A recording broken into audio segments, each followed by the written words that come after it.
안녕하세요. 오늘은 현대시 2번 님의 침묵, 모란의 피기까지는 시 살펴보겠습니다. 자, 우선 첫 번째 시 한용운의 현대시 님의 침묵입니다. 한용운은 1920년대 대표 시인이거든요. 1910년, 20년 이렇게 대표 시인인데 김소월과 좀 많이 비교가 되는 편입니다. 지난 시간에 했던 김소월과의 공통점으로는 이제 여성적 어조를 사용하신다는 것이고, 좀 차이점으로 보자면 김소월이 반어법을 주로 많이 쓰시거든요. 근데 한용운 같은 경우에는 이제 역설법을 좀 좋아하시는 편인 것 같아요. 그래서 자주 눈에 보일 것 같아요. 자, 시 바로 들어갑니다. 자, 님은 같습니다. 자, 처음 시작부터 이제 님은 같다라는 말로 시작을 하죠.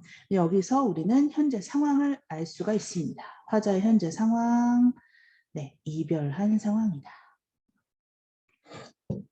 사랑하는 나의 님은 같습니다. 자, 지금 님은 같습니다라고 하는 부분이 여기 뒤에 한 번 더 나오는데 우리가 똑같은 게 한 번 더 나오면 우리는 반복이라고 얘기를 하거든요.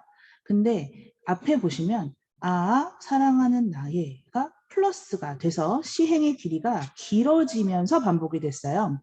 이런 걸 뭐라고 하냐?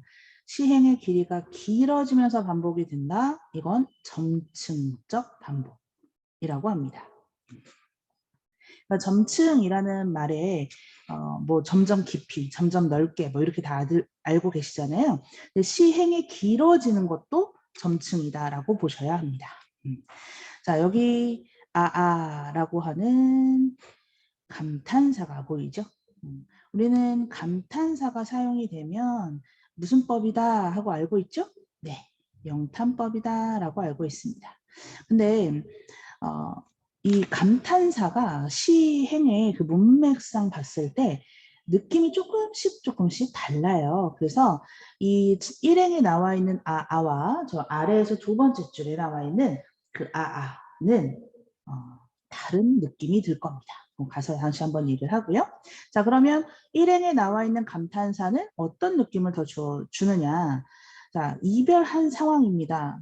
거기서 라는 감탄사는 어떤 느낌을 주겠어요? 이별한 상황에 대한 탄식, 안타까움의 표현이 되겠죠. 자, 푸른 산빛을 깨치고 단풍나무 숲을 향해서 난 적은 길을 걸어서 차마 떨치고 갔습니다. 자, 푸른 산빛을 님이 깨트리고 단풍나무 숲을 향해서 갔어요. 자, 우리는 여기서 표현법을 먼저 한번 얘기를 해볼까요? 자, 푸른 산빛, 푸른이라는 것에서 우리는 색깔을 알 수가 있죠. 색깔을 바로 알려주는 단어를 우리는 색채어라고 불러요. 근데 우리 단풍나무 숲 같은 경우에는 색깔이 직접적으로 나와 있지는 않지만 색깔을 떠올리게는 하죠. 우리가 단풍나무 같은 경우에는 붉은색을 떠오르게 합니다. 그래서 이거는 떠오르게 하는 아이니까 색채 이미지라고 얘기를 할게요. 그러면 여기서 단풍나무에서 우리가 붉은색을 떠올렸어요. 그러면 푸른색과 붉은색이 서로 뭐가 될까요? 네, 색채 대비가 됩니다. 우리가 색채 대비를 사용하는 이유는 색깔이 선명하게, 그래서 이미지를 선명하게 전달하기 위해서 색채 대비를 쓰는 편이죠. 자, 화자 입장에서 다시 한번 생각을 해볼게요. 님이 푸른 산빛을 버리면서 단풍나무 숲을 향해서 간 거예요. 그러면 화자 입장에서 님이 걸어간 단풍나무 숲은 화자 입장에서는 좋은 게 아니겠죠. 그래서 부정의 이미지를 갖습니다. 그럼 반대로 푸른 산빛은 긍정의 이미지를 갖겠죠. 자, 님이 참어 떨치고 갔습니다. 자, 여기 보시면 참어라는 단어가 보여요. 근데 이게 사실은 우리가 쓰는 참아라고 하는 부사어입니다. 근데 우리 현대 문법에서 참아는 뒤에 부정어와 함께 호응이 되는 부사어예요. 그래서 문법적으로 맞으려면 참아 떨치고 가지 못했습니다가 원래는 맞습니다. 근데 문법에서는 맞지만 여기 보세요. 같습니다로 끝났어요. 부정어가 아니죠. 그러니까 문법에 맞지 않지만 여기 시에서는 허용을 해준다. 그게 바로 네, 시적 허용입니다. 우리가 시적 허용이라고 하면 글자 수를 늘리고 줄이고 하는 것만 시적 허용이라고 생각하시는데 여기도 문법에 맞지 않는 부분을 허용을 해준 거기 때문에 이 부분이 시적 허용이다. 이걸 아셔야 돼요. 자, 황금의 꽃같이 굳고 빛나던 옛 맹세는 차디찬 티끌이 되어서 한숨의 미풍이 날아갔습니다. 황금처럼 우리 영원히 사랑하자라고 한 이 맹세는 황금처럼 영원할 줄 알았죠. 그러나 한순간에 먼지처럼 날아가 버립니다. 그래서 허무하다라는 마음이 들겠죠. 날카로운 첫 키스의 추억은 나의 운명의 지침을 돌려놓고 뒷걸음쳐서 사라졌습니다. 자, 여기 지금 쉼표가 좀 많이 사용된 게 보이죠?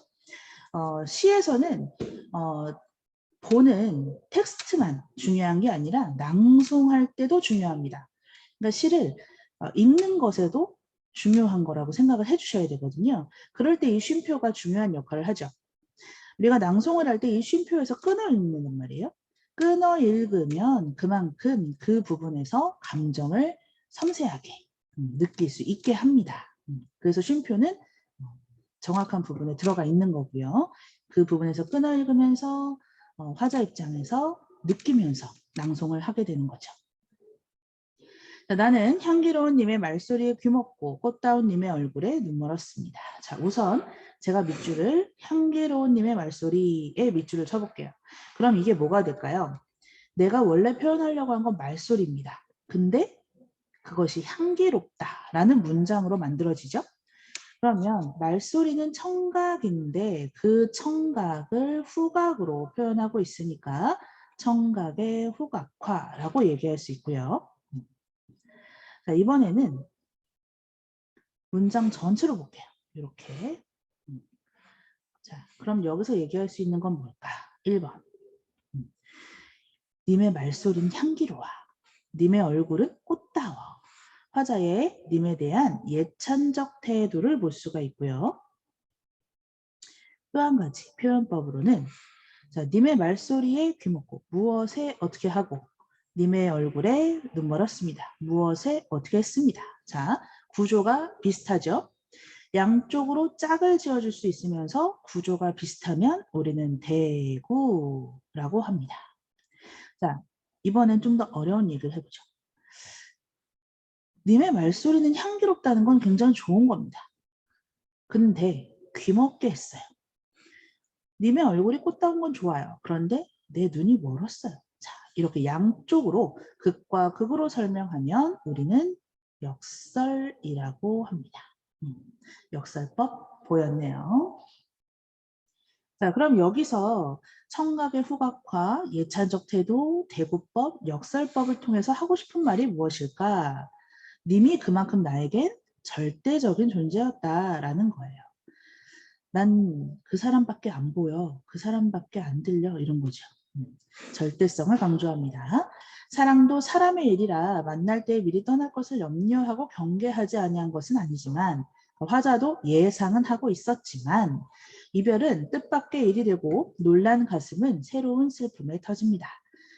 이별은 예상을 했지만 항상 그게 너무 이르게 다가오잖아요. 예상보다. 그래서 뜻밖이다. 놀랐다라는 감정, 슬프다라는 감정이 나와 있습니다. 지금까지 이별에서 슬퍼요라는 얘기였습니다. 내려가서 더 볼게요.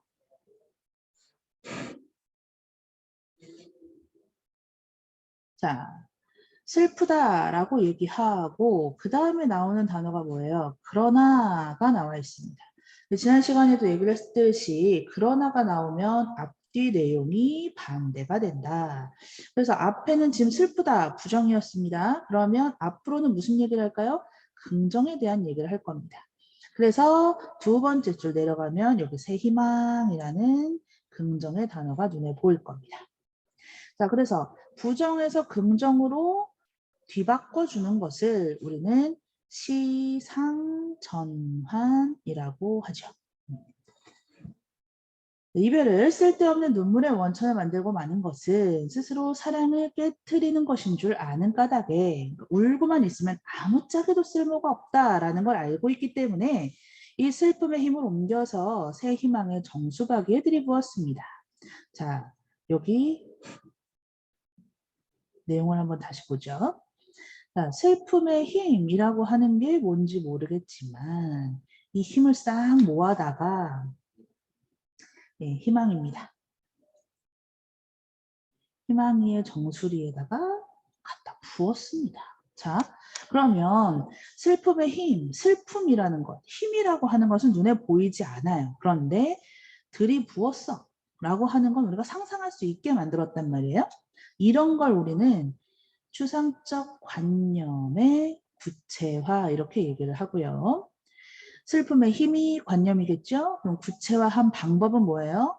구체적인 행위를 통해서 시각적으로 구체화시켰다라고 얘기합니다. 이 부분은 관념의 구체화를 사용했습니다. 우리는 만날 때 떠날 것을 염려하는 것과 같이 떠날 때 다시 만날 것을 믿습니다. 여기서 우리 사자성어 하나씩 얘기를 할게요.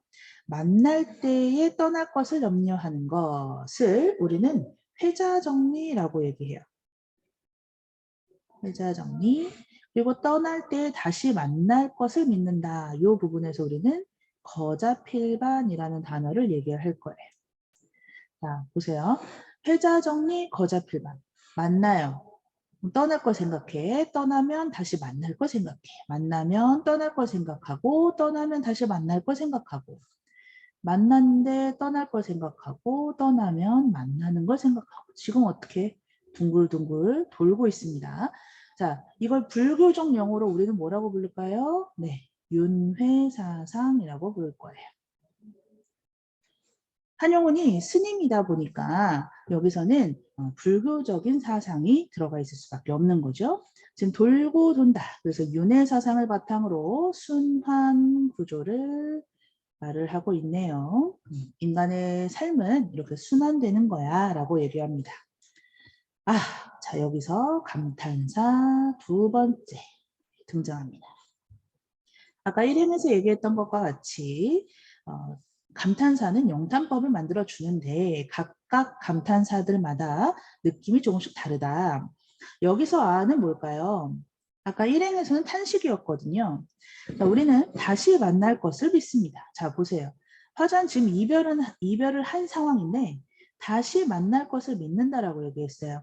그럼 이건 뭐냐? 재회를 믿고 있다는 얘기잖아요. 그러니까 님은 갔지만 난 님을 보내지 않았구나. 내 마음에 아직 있구나. 이런 얘기인 거잖아요. 네, 여기선 깨달음의 감탄사를 사용했다. 님이 갔지만 난 님을 보내지 않았어. 뭐예요 이 소리가. 갔는데 뭘 안 보내. 네, 역설법입니다. 역설법을 한 번 더 사용을 하면서 이별을 했지만 완전한 이별이 아니라고 얘기하고 있어요. 그래서 내 사랑의 노래는 님의 침묵을 휩싸고 돕니다.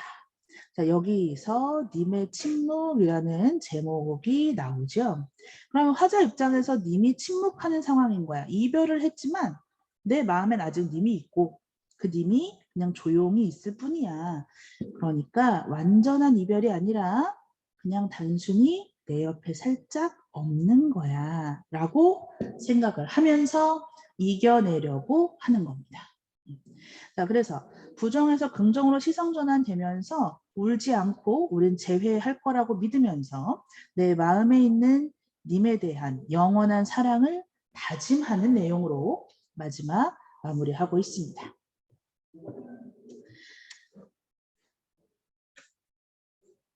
자, 여기서 한용운의 순환구조 봤고요. 이게 나시로 가서 또 다른 순환구조와 어떻게 비교가 되는지 한 번 더 살펴보겠습니다.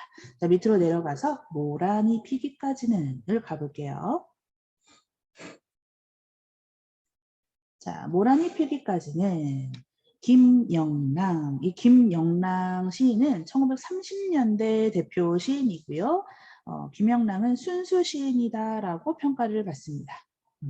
그래서 시 자체의 아름다움을 추구하기 때문에 이 순수시를 뭐 유미주의라고 얘기를 하거나 혹은 뭐 탐미적, 아름다움을 탐구한다. 이런 의미로 사용을 합니다. 유미주의나 탐미적이라는 단어가 모란이 피기까지는 이라는 시와 함께 선지로 등장할 수 있으니까 알아두시는 게 좋습니다. 자, 그럼 내용 한번 살펴볼게요. 자, 모란이 피기까지는 나는 아직 나의 봄을 기다리고 있을 테요. 자, 여기서 모란이라는 단어와 나의 봄이라는 단어가 지금 같은 의미로 사용된다는 걸 알 수가 있습니다. 자, 모란이 뚝뚝 떨어져 버린 날 나는 비로소 봄을 여인 서울음에 잠길 테요. 5월 어느 날 그 하루 무덥던 날 떨어져 누운 꽃잎마저 시들어버리고는 천지의 모라는 자취도 없어지고 뻗쳐오르던 내 보람 서운케 무너졌느니 모란이 지고 말면 그뿐 내 한 해는 다 가고 말아 360날 한양 섭섭해 오옵니다. 자, 첫 번째, 두 번째 해는 화자가 기다리고 있었습니다. 그리고 모란이 폈겠죠. 그리고 모란이 떨어져 버린 날부터 한 해는 다 가고 말아서 운다까지 슬픔에 대한 얘기를 하고요. 다시 마지막 모란이 피기까지는 앞에 나왔던 1, 2행의 내용이 반복이 되면서 다시 화자는 기다리는 태도를 보이고 있습니다. 자, 기다림, 슬픔, 기다림. 태도가 다시 기다림으로 돌아올 수 있었던 이유는 여기서 수미상관을 사용했기 때문이죠. 자, 처음 시작 부분과 마지막 부분이 비슷하게 반복이 되면 이것은 우리가 수미상관이라고 부르죠. 수미상관을 통해서 기다린다라고 하는 화자의 태도가 다시 등장하게 됩니다. 그래서 기다렸다가 슬펐다가 다시 기다려. 다가 슬펐다가 다시 기다려. 다가 슬펐다가 이게 계속 반복이 되죠. 이게 순환 구조를 갖고 있다라고 얘기하는 근거가 됩니다. 아까 한용운 시에서는 윤회사상, 불교적 사상을 바탕으로 인간사의 순환을 얘기를 했고 이번 시에서는 수미상관을 통해서 화자의 태도의 순환 구조를 보여주고 있습니다. 시를 좀 더 살펴볼게요. 자, 모란이 피기까지는 나는 아직 나의 봄을 귀둘리고 있을 테요. 귀둘린다. 뭐 이런 건 이제 방언이라고 볼 수가 있겠죠. 있을 테요. 테요 반복이 되네요. 반복되고요. 이런 게 좀 여성적 어조라고 얘기를 합니다. 좀 부드러운 느낌을 주죠. 아까 한용운 씨와 이 시를 비교를 해보면 한용운 씨도 경어체를 사용했고 여기서 태요도 경어체라고 볼 수 있습니다. 그래서 경어체가 공통점이 되겠네요. 모란이 뚝뚝 떨어져 버린 날 나는 비로소 봄을 여인 서울음에 잠길 테요. 서울음 감정 직접적으로 나왔고요. 모란이 떨어져 버리면 봄을 여인 것과 같다 라고 얘기하고 있습니다. 그래서 모란과 봄이 일치하는 단어가 되는 거죠. 5월 어느 날 그 하루 무덥던 날 떨어져 누운 꽃잎마저 시들어버리고는 천지의 모란은 자취도 없어지고 서운케 무너졌어.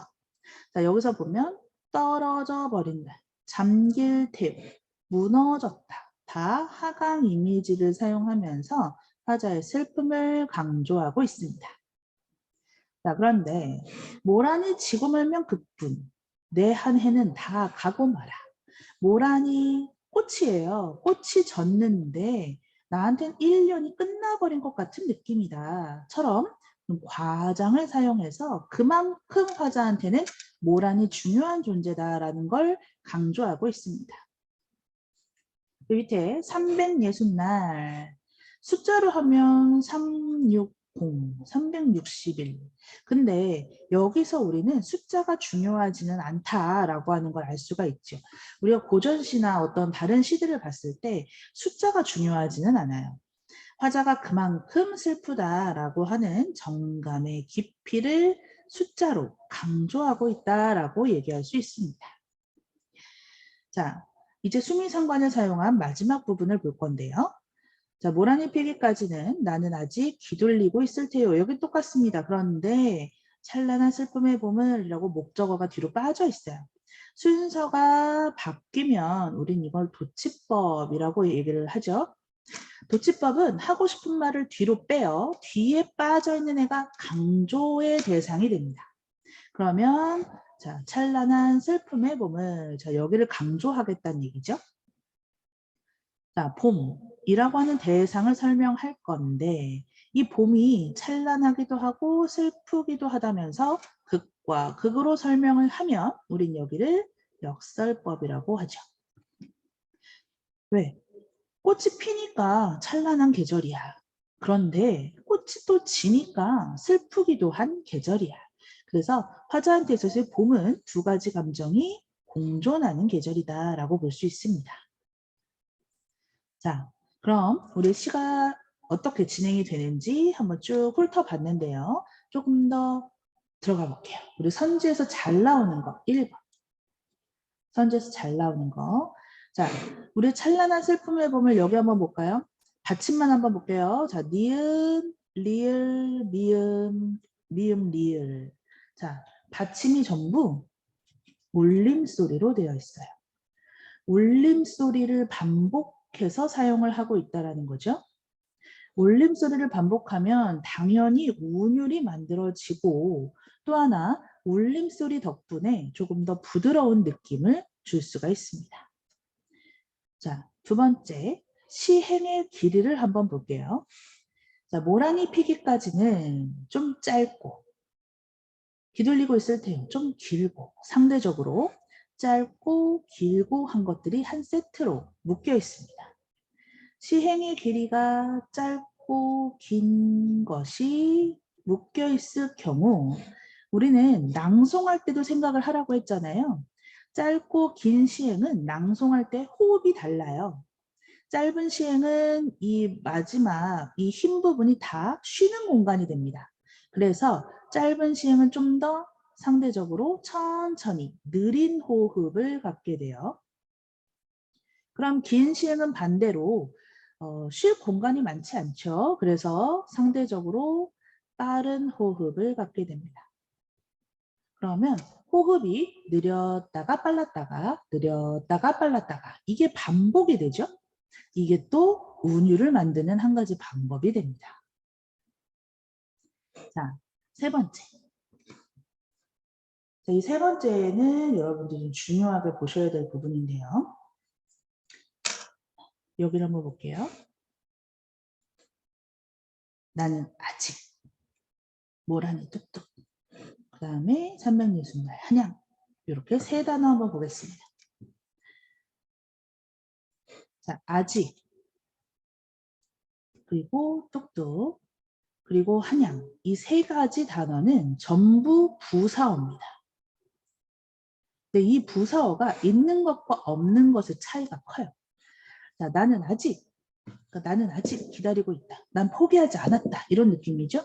그래서 화자의 의지의 표현이면서 나의 운명을 다 걸고 기다리는 거야. 그래서 숙명적이야 라는 느낌을 줍니다. 자, 뚝뚝 이런 단어를 우리는 음성상징어라고 부르죠. 음성상징어를 왜 쓰냐? 생동감 때문입니다. 그래서 모란이 떨어져 버린다라고 하는 것을 표현하기 위해서 낙화의 장면을 좀 더 감각적으로 표현했다 이렇게 표현할 수 있죠. 자, 한양. 자, 360날 섭섭해 옵니다. 360날 한양 섭섭해 옵니다. 어떤 게 더 강조가 돼요? 네, 한양이 있는 것이 화자의 정서를 조금 더 강조할 수 있습니다. 그래서 문제를 풀다 보면 선지에 이런 얘기가 나오죠. 부사어를 사용해서 화자의 정서를 강조했다. 네, 맞는 얘기가 됩니다. 그래서 이 부분들이 선지에서 좀 잘 나오는 문제 부분이기 때문에 이런 것들 다 포함해서 알아두시는 게 좋습니다. 그래서 오늘은 한용운의 님의 침묵과 김영랑의 모란이 피기까지는 늘 같이 살펴봤는데요. 우선 두 작품 모두 경어체 그리고 방언 그리고 여성적 어조 사용하고 있었고 순환 구조가 같이 보이고 있었기 때문에 그것들 한번 비교해서 정리해 주시는 게 좋을 것 같습니다. 오늘은 여기까지입니다.